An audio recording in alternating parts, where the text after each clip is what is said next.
everyone, my name's Claire, also known as The Naked Warrior, and welcome back to the channel. In this video, we're going to take you through breathwork exercises to help improve your health. Over to you, Lauren. Let's have an introduction of who you are and how you help people. Well, hi everyone, my name's Lauren and I run a company called InnerBalance, Mind, Body, Self, and I'm passionate about helping raise awareness and understanding into how the way that we breathe, the way that we move, and the way that we think can drastically improve the quality of our life or diminish it. Sounds good. Okay, so let's get into it. What is somatic breathing? We hear the term, what is it? Well, when we call something somatic, and that could be somatic movement or breathing or even our emotional content of our lives, we have the focus on the internal experience and feeling of what we're doing rather than what it looks like from the outside. Because let's face it, a lot of the time when we're doing exercise, we're not thinking about how we're breathing, we're thinking about the end goal.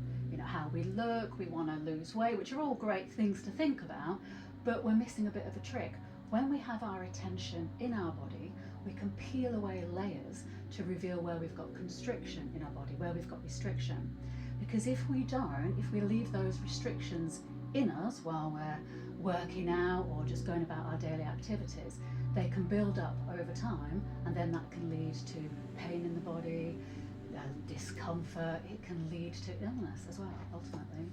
Wow, that's not sound good. No. So I've heard a lot in the work that I do, obviously from the physical side of things, you know, people do breathe a lot into their chest, and people aren't always connected to their diaphragm and know how to breathe properly. Yeah. So stay tuned right to the very end, because Lauren's going to take us through a diaphragmatic breathing exercise so we can all learn to breathe better and fuller.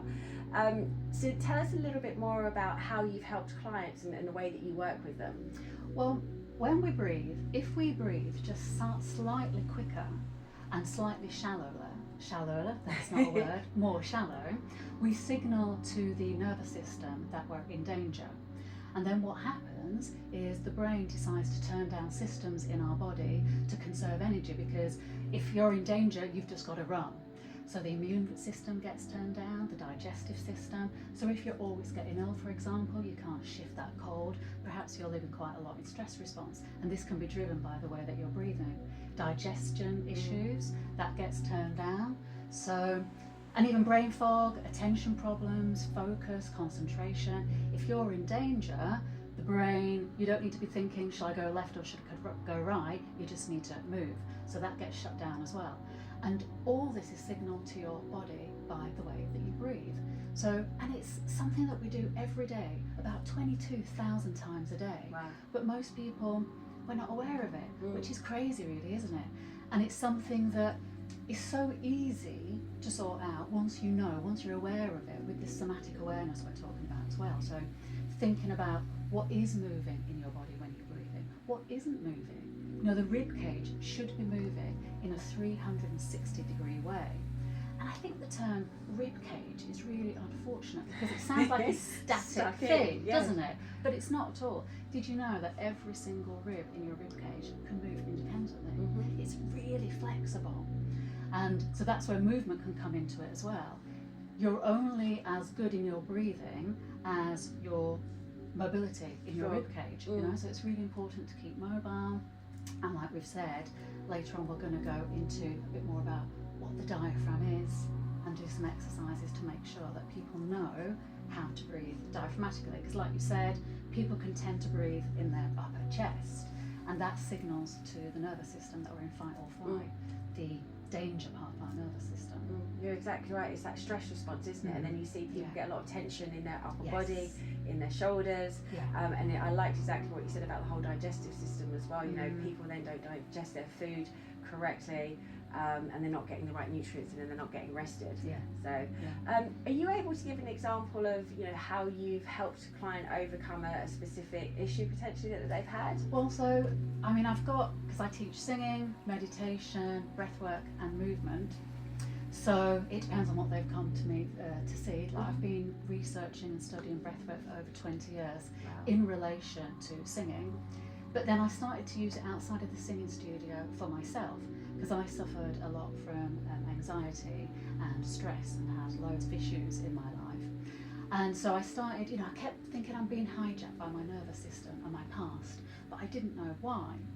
And so I started researching breathwork and meditation and neuroplasticity and neuroscience to try and get my life back from my nervous system, you know.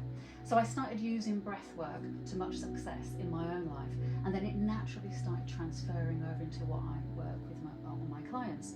So people come to me because they're stressed, they're sick of feeling below par, and let's face it, nearly everyone we know is suffering from stress to some form of degree, aren't they? Yeah, I think it's a lot of ages as well. You probably see it absolutely. nowadays. I do. I get young people. I've got people in their 70s, people in their early 30s. People come for stress relief, and they've heard that breath work is good for stress release, and it really is.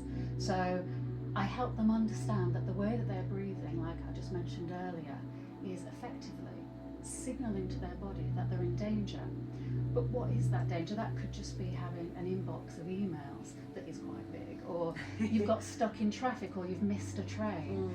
And unless we signal to our body that we're not in danger, then we can stay in that stress response for weeks, days, years, like myself, and even people stay in it for lifetimes. So when clients come to me, we have a knowledge piece. I think it's really important that people understand how the body works, how the brain works, how the nervous system works. Then we look at their body. How are you breathing? You know, are your shoulders lifting up when you're breathing? Is your rib cage expanding? And more often than not, people have not even given one thought of this. They just think that they're stressed. So then I can teach them the best way, the optimal way to breathe.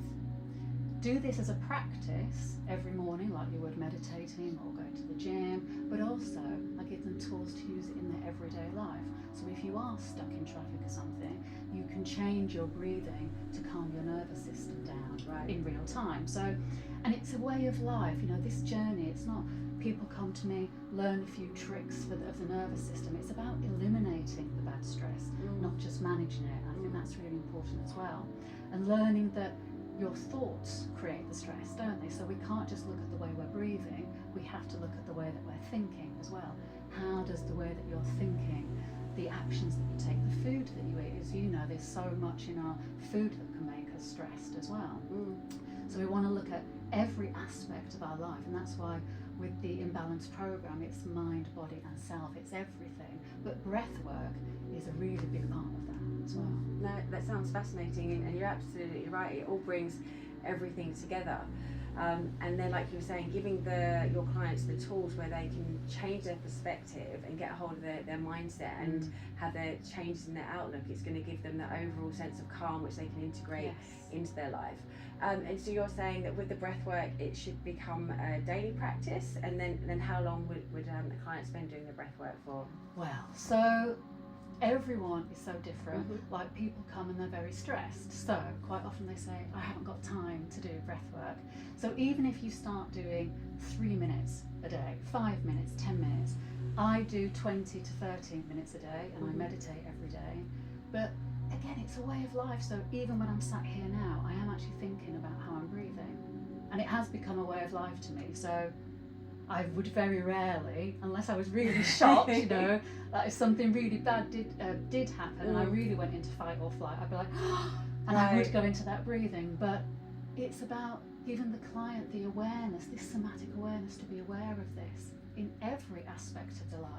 So not just thinking, as long as I do 10 minutes of breath work a day, I'll be okay, though that is a place to start. Because it does take a while for this awareness to slip over into everyday life. Because we're used to walking around like we're just ahead, aren't we? Yeah. And I think this is a symptom of our modern times as well. The body is separate, and if you've got issues with your body, you go and see the doctor, you don't kind of manage yourself.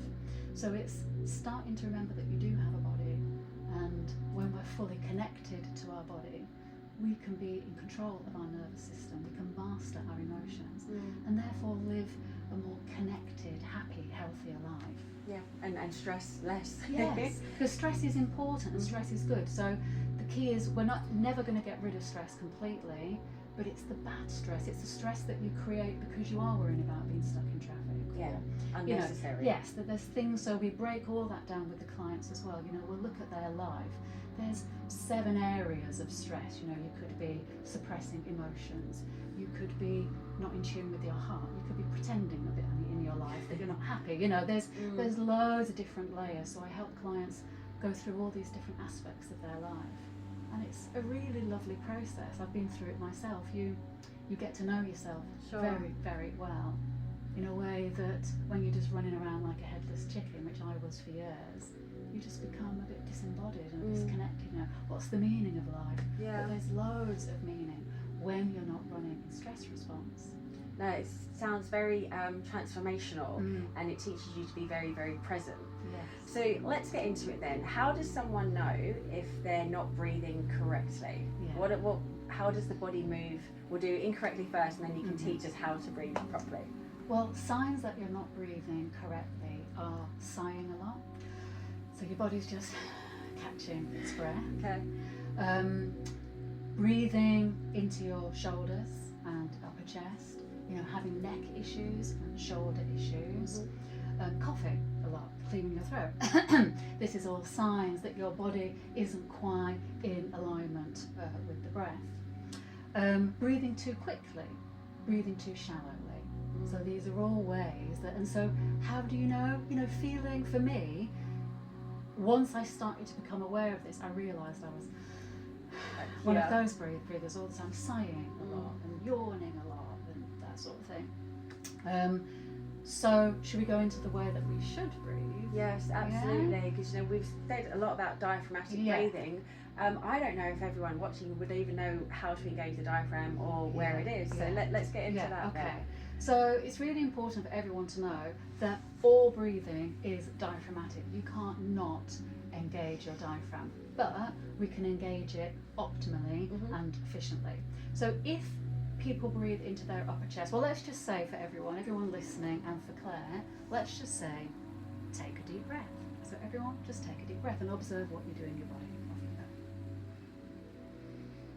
Okay, now, so if your chest lifted up, if your shoulders lifted up, and your rib cage moved up, then you're what we call a paradoxical or reverse breather, which is the exact opposite of what should be happening in your body.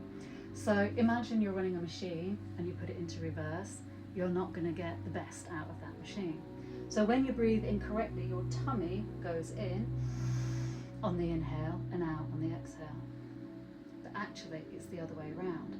So let's discover where the diaphragm is. Sure. So everyone, bring your fingers down your breastbone, your sternum, and come right to the end of it. The diaphragm is attached here. Now take your fingers around your ribcage and keep going round. Feeling the ribcage. The diaphragm is attached all around here. Keep going, keep going, keep going. All around the back. You might lose your ribs around there, but they're still there.